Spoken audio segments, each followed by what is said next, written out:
안녕하세요. 저는 광주소방서 구급대원 전은주 소방관입니다. 우리 선생님들 요새 날씨가 정말 춥죠?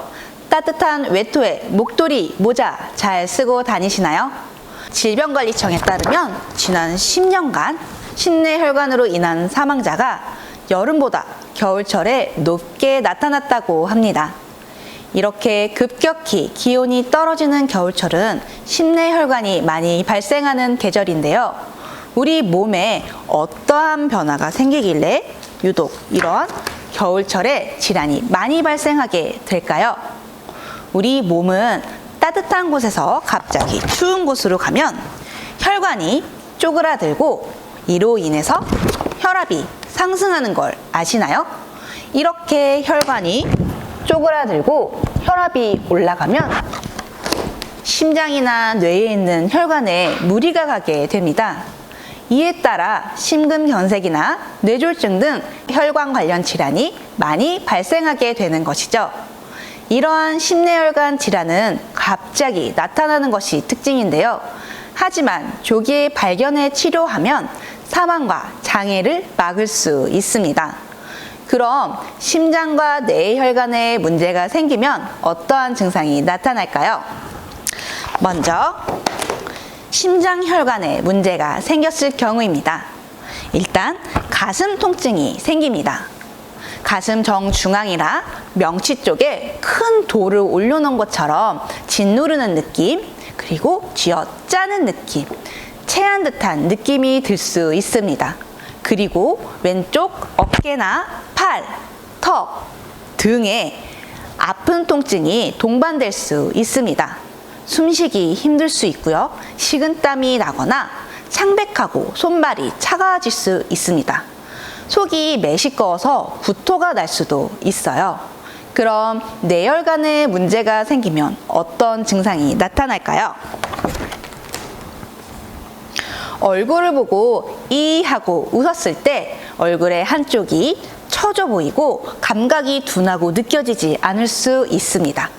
그리고 양팔을 눈을 감고 앞으로 나란히 하듯이 쭉 뻗었을 때 한쪽 팔이 툭 하고 떨어질 수도 있어요.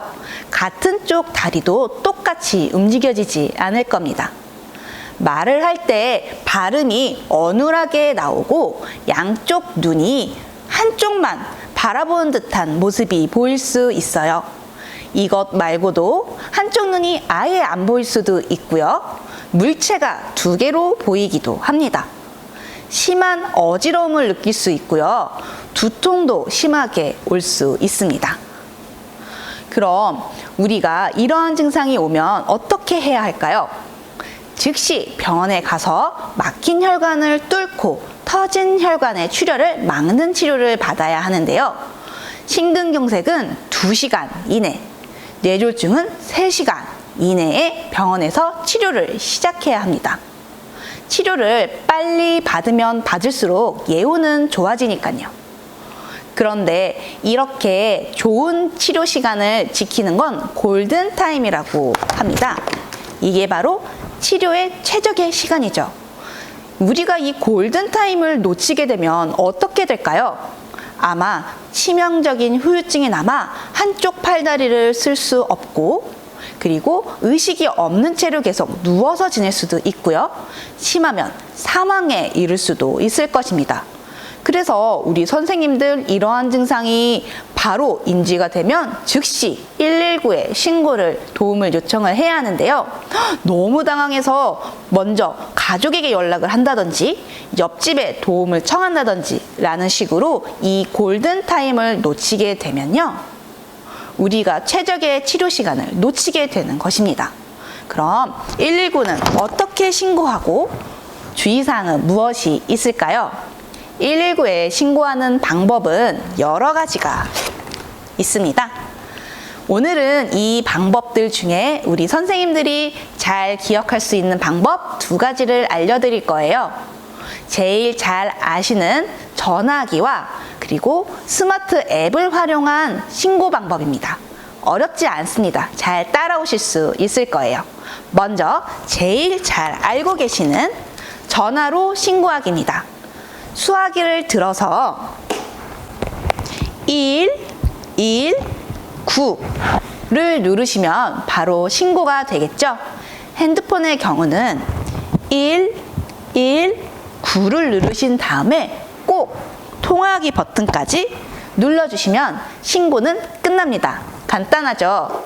그럼 이렇게 신고한 후에는 딱 2가지만 말씀해 주시면 되는데요. 내가 어디가 불편하고 지금 여기가 어딘지 요 2가지를 말씀해 주시면 됩니다. 예를 들어서 내가 가슴 통증이 있고 지금 내가 있는 위치는 광주 노인복지회관 앞이에요. 이런 식으로요. 2가지만 말씀해 주시면 나머지는 소방관들이 다 알아서 도와드릴 겁니다. 그런데 우리 집이 아니면은 우리는 주소를 말하기가 사실 쉽지 않아요.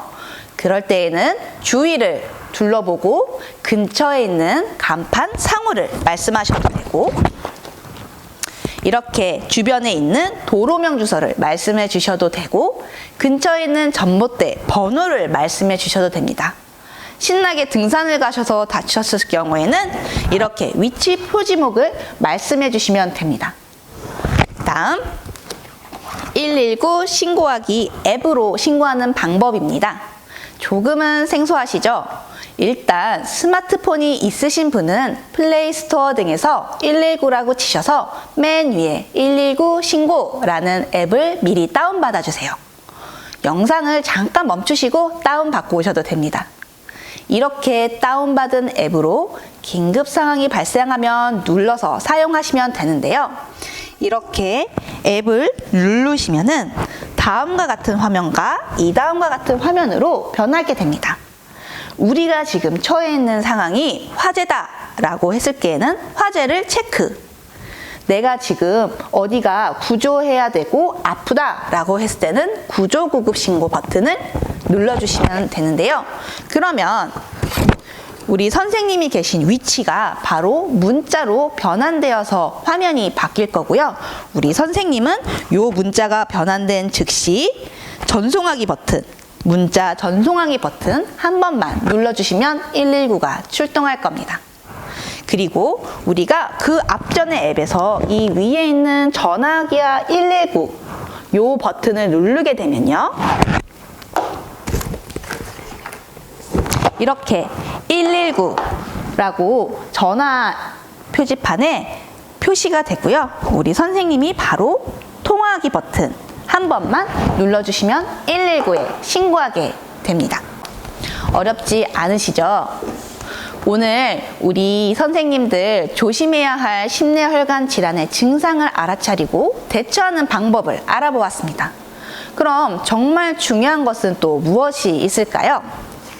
바로 예방입니다.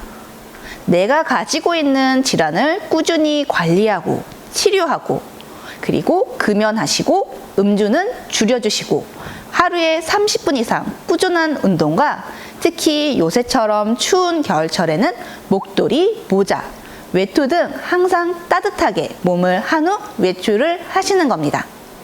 사실 선생님들이 119 소방차를 만나지 않으시는 게 제일 좋으신 거잖아요.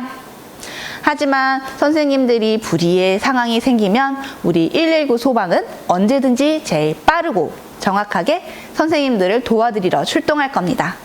오늘 시간 내주셔서 감사드리고요. 더 좋은 내용으로 다시 뵙겠습니다. 모두들 안전하세요.